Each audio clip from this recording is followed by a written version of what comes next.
21 बच्चों की मौत, एमपी से चेन्नई तक पड़ताल। मेरे दो सहयोगी आपको दिखाई दे रहे हैं, नितेश गर्ग और दुर्गेश साहू। कल यही वक्त था जब मैं नितेश गर्ग और दुर्गेश साहू से बातचीत करते हुए उन्हें चेन्नई के लिए रायपुर एयरपोर्ट से रवाना कर रहा था, आपको साक्षी मानते हुए। और आज उन्होंने बड़ी पड़ताल की है, वो सब कुछ दिखाऊंगा। लेकिन सबसे पहले ये बता देता हूं कि मध्य प्रदेश की सबसे बड़ी खबर कफ सिरप से मौत के मामले में अपडेट आज क्या क्या है। तो चलिए अपडेट की बात कर लेता हूं। बच्चों की मौत अभी भी हो रही है, सरकार एक्शन में है, स्वास्थ्य विभाग लगातार कार्रवाई कर रहा है, तो विपक्ष सरकार पर हमलावर है और जिम्मेदारों को घेर रहा है। लेकिन इस बीच विस्तार न्यूज ने तय किया है मौत का सिर्फ बनाने वाली उस फैक्ट्री को एक्सपोज करने का। विस्तार न्यूज देश का वो पहला चैनल है जिसने आपका अपना चैनल होने का धर्म निभाया है और तमिलनाडु के उस जिले में पहुंच चुका है, उस जगह पर पहुंच गया है जहां मौत का सिर्फ बनाया जा रहा था। हिंदी भाषी मध्य प्रदेश छत्तीसगढ़ का पहला चैनल। इसलिए आज आपको भोपाल से छिंदवाड़ा तक, छिंदवाड़ा से नागपुर तक और नागपुर से तमिलनाडु के कांचीपुरम तक हर खबर विस्तार से बताऊंगा। 21 बच्चों की मौत का सवाल है। मंगलवार सुबह की शुरुआत एक और बुरी खबर के साथ। जहरीला कफ सिरप पीने वाली छिंदवाड़ा की एक और बच्ची की मौत सोमवार को देर रात हो गई। छिंदवाड़ा के नवीन डेहरिया की 1.5 साल की बेटी भी कफ सिरप पीने के बाद से बीमार थी। उसका इलाज नागपुर में चल रहा था। आपको बता दें कि इस बच्ची की खांसी का इलाज भी डॉक्टर प्रवीण सोनी ने किया था और बच्ची को कोल्ड ड्रिप सिरप दिया था। प्रवीण सोनी वही डॉक्टर हैं जो पुलिस की गिरफ्त में हैं और प्रवीण सोनी के इलाज किए हुए 12 बच्चों की जान अब तक जा चुकी है। देर शाम को खबर आई कि 2 और बच्चों की मौत हो गई। इसी के साथ मध्य प्रदेश में मौत का आंकड़ा 21 हो चुका है। मध्य प्रदेश के मुख्यमंत्री डॉक्टर मोहन यादव इस पूरे मामले पर बहुत सख्त हैं और लगातार कार्रवाई कर रहे हैं। मध्य प्रदेश सरकार ने इस पूरे मामले में एसआईटी का गठन कर दिया है। इस टीम में जबलपुर, छिंदवाड़ा, बालाघाट और मंडला जिलों के ड्रग इंस्पेक्टर शामिल हैं। लेकिन इस पूरे मामले पर अधिकारियों का जो रवैया रहा, उसकी गूंज राजधानी भोपाल में हो रही कमिश्नर कलेक्टर कॉन्फ्रेंस में भी सुनाई दी। अधिकारियों ने पूरे मामले में लापरवाही और हीला हवाली तो की ही है, लेकिन जब जिम्मेदारी तय करने की बात आई तो अधिकारियों का रवैया भी बहुत खराब रहा, खासकर एसडीएम शुभम यादव का। बच्चे मरते रहे और एसडीएम साहब ने पोस्टमार्टम कराना तक जरूरी नहीं समझा। जब मीडिया ने सवाल पूछा तो सिवाय बदतमीजी के कुछ नहीं किया। विस्तार न्यूज के साथ भी एसडीएम साहब ने कैसा बर्ताव किया था, देख लीजिए। हमारे साथ यहाँ पर देखिए एसडीएम साहब यहाँ पर आए हुए हैं। सर अगर 2 मिनट का समय दे दें आप। सर 2 मिनट का समय दे दें। सर सवाल के जवाब दे दीजिए। सर सवाल का जवाब दे दीजिए आप, प्लीज। क्या स्थिति है अभी, क्या स्थिति है सर, बताइए क्या अभी निकल रहे हैं, अभी बताते हैं बाद में। क्या स्थिति है सर? अभी पोस्टमार्टम जो हुआ है वो उसकी रिपोर्ट आएगी। तो ये देख सकते हैं, ये एसडीएम हैं शुभम कुमार यादव, आईएएस हैं। इन्हीं की ऊपर जिम्मेदारी थी, इन्हीं से लगातार सवाल किया जा रहा था। लेकिन सवाल का जवाब क्या होता है हमने सब आपके सामने देख लिया। एसडीएम शुभम यादव साहब, आप जैसे अधिकारियों की वजह से ही मुख्यमंत्री को बैठक में कहना पड़ रहा है कि अधिकारियों को संयमित व्यवहार करना चाहिए। सिर्फ आप जैसे लोगों की वजह से आपने जिस तरह से मिसहैंडल किया है पूरे मामले को और जिस तरह से पूरे देश में आपके रवैये को लेकर लोग सवाल उठा रहे हैं, उस पर प्रदेश के मुख्यमंत्री डॉक्टर मोहन यादव भी चिंतित हैं और समझाइश दे रहे हैं। सुन लीजिए, काम आएगा। मुख्यमंत्री क्या कह रहे हैं। बदलते दौर में चूंकि हमारा ये मीडिया का आजकल social media, electronic media, print media एक वायुमंडल बनाता है। उस बनी हुई वायुमंडल से धारणा बनती, लेकिन धारणा के आधार पर और प्रत्यक्ष मैदान में होने वाले कामों के आधार पर मन में व्यक्ति की विश्वास की ज्यादा संभावना हमको प्रत्यक्ष आसपास होने वाले प्रशासनिक बदलाव, उनकी तत्परता, उनकी दक्षता से दिखाई देता है।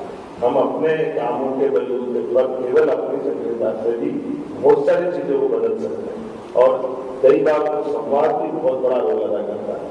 हमारा संवाद जनता के बीच में है, हमारी बेहतर से बेहतर काम करने की छवि भी हमारी रहेगी। तो बहुत सारी बातें अपने आप हम अपने काम को पहले से कई गुना आगे बढ़ा सकते हैं। कभी कभी एक गलती जो होती है उस पर भी ये बात करने का प्लेटफॉर्म है मौजूद होगा। चुने हुए जनप्रतिनिधियों के साथ तालमेल करते हुए हमको काम करना कराना। एसडीएम शुभम यादव साहब, ये वो बैठक है जिसमें भी आप जाने के काबिल भी नहीं हुए, बल्कि आपके सीनियर अधिकारी इस बैठक में पहुंचे थे।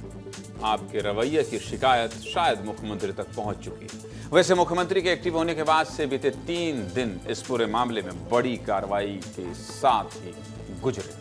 3 दिनों में क्या क्या बड़ी कार्रवाई हुई है, ये आपको दिखा देता हूं, विस्तार से समझा देता हूं। देखिए, सबसे पहले शनिवार 4 अक्टूबर की रात 10 बजे इस मामले पर पहली कार्रवाई, जब परासिया थाने में दवा लिखने वाले डॉक्टर प्रवीण सोनी और दवा बनाने वाली कंपनी श्री सन फार्मा के खिलाफ एफआईआर दर्ज कराई गई। इसके बाद 5 अक्टूबर को छिंदवाड़ा के कोतवाली थाना क्षेत्र से आरोपी डॉक्टर प्रवीण सोनी को गिरफ्तार कर लिया गया और उसे सस्पेंड कर दिया गया।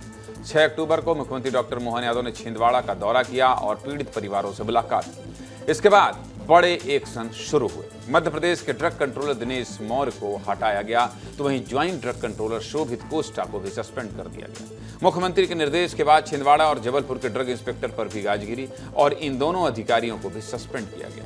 6 अक्टूबर को ही डॉक्टर प्रवीण सोनी के मेडिकल स्टोर का लाइसेंस भी निरस्त कर दिया गया। मेडिकल स्टोर को डॉक्टर प्रवीण सोनी की पत्नी चलाती थी। और इसी दिन मध्य प्रदेश सरकार ने इस पूरे मामले की जांच के लिए स्पेशल इन्वेस्टिगेशन टीम का भी गठन किया। एसआईटी की ये टीम तमिलनाडु पहुंच चुकी है और जांच भी शुरू कर दी।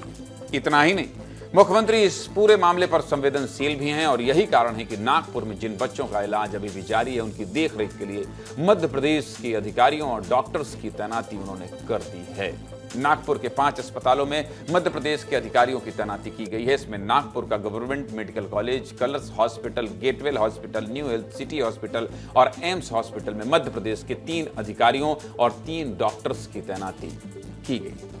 इस पूरी घटना के बाद मध्य प्रदेश का स्वास्थ्य विभाग पूरी तरह से एक्टिव हो गया है।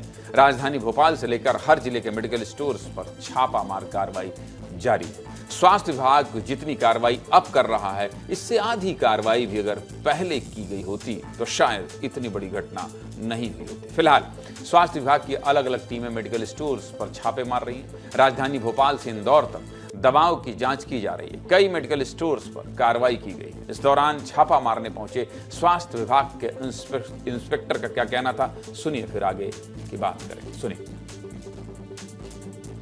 जो वर्तमान परिस्थिति है, इनको लेके मुख्यमंत्री महोदय, पीएस महोदय के सख्त निर्देश हैं कि ऐसा कोई भी माल बाजार में मिलता है उसको सबसे पहले सीज कर दिया जाए, फ्रीज कर दिया जाए। तो ये माल पूरा सीज हो गया। जितना भी माल यहाँ पर इस कंपनी का अवेलेबल होगा, जो सब स्टैंड डिक्लेयर हो, सब माल हम फ्रीज करेंगे और इनका सैंपल लेंगे। यदि जांच आती है, रिपोर्ट आती है, तो जो भी वैधानिक कार्रवाई हो सकती है, यदि सब स्टैंडर्ड होगा तो वो की जाएगी। ये माल किसी भी आम जनता के लिए, पब्लिक के लिए, पेशेंट के लिए अवेलेबल नहीं होगा जब तक कि इसकी रिपोर्ट पास की नहीं आएगी। जो नियम है उसका पालन नहीं करेगा तो दुकानदार पर भी कार्रवाई की जाएगी।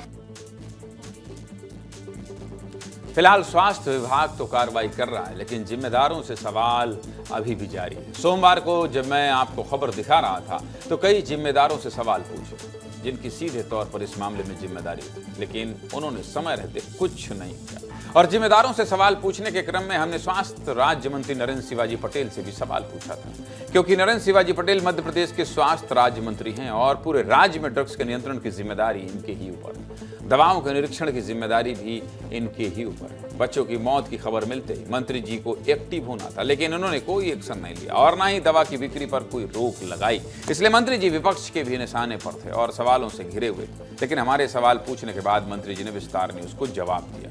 क्या कह रहे हैं ये पक्ष पे दिखाना जरूरी है, सुनिए।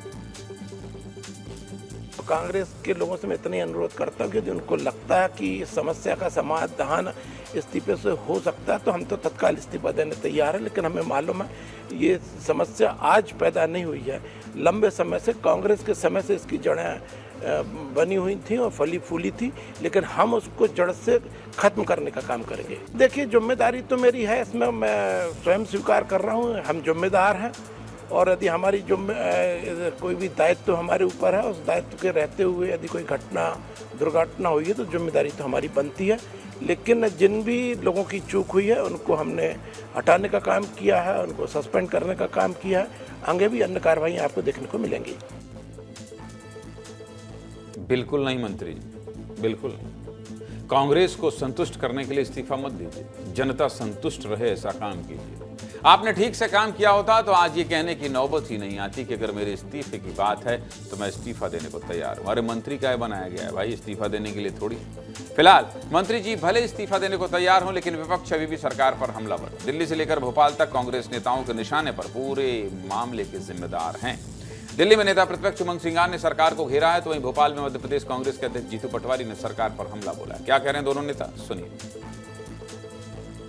जब इतनी भयावहता चल रही थी तो जो कलेक्टर पहले से वहाँ पदस्थ था वो व्यवस्था को जल्दी से कंट्रोल कर सकता था, उसको हटा दिया। मतलब दो कारण हो सकते हैं, एक तो ये कि उसको और ज़्यादा उस पर आरोप प्रत्यारोप नहीं है, जिम्मेवारी तो कलेक्टर की भी थी, तो उसको वहाँ से हटा के ध्यान भटकाना, मतलब इधर हत्याएं हो रही और आप ध्यान भटकाने की प्रोसेस कर रहे हैं। दूसरा, अब नया कलेक्टर है सर, मैं तो कल ही आया हूँ सर, जो PS स्वास्थ्य है यादव जी, क्या वो यादव है इसलिए नहीं हटेंगे? इस वक्त मुख्यमंत्री जी, स्वास्थ्य मंत्री जी की पूरी जिम्मेवारी थी, लगातार मौतें हो रही है, लगातार, आप क्यों नहीं हटा रहे उनको? और यही उप मुख्यमंत्री जिनका रीवा जिला पूरे देश के अंदर कफ सिरप का सबसे बड़ा नशे का अड्डा बन गया है, अपने जिले में कभी कफ सिरप बंद नहीं करा पा रहे। क्या तमिलनाडु की कंपनी के साथ आपके क्या संबंध है? क्या इस कारण आपने उसके पक्ष में बयान दिया? कांग्रेस के निशाने पर अभी मध्य प्रदेश के डिप्टी CM और स्वास्थ्य मंत्री राजेंद्र शुक्ल हैं। राजेंद्र शुक्ल इसलिए भी विपक्ष के निशाने पर हैं क्योंकि सबसे पहले इन्होंने 1 अक्टूबर को बिना जांच के इस कफ सिरप को क्लीन चिट दे दी थी। कोई कितनी भी क्लीन चिट क्यों न दे दे, अब यह साबित हो चुका है कि तमिलनाडु की यह कंपनी जहर का कफ सिरप बना रही थी और तमिलनाडु सरकार की जांच रिपोर्ट में यह साबित हो चुका है। जांच रिपोर्ट में पता चल गया है कि कंपनी ने इतनी गड़बड़ियां की है कि जिसे बताने में सरकार को 44 पन्ने लगाने पड़े। कितने पन्ने? 44 पन्ने।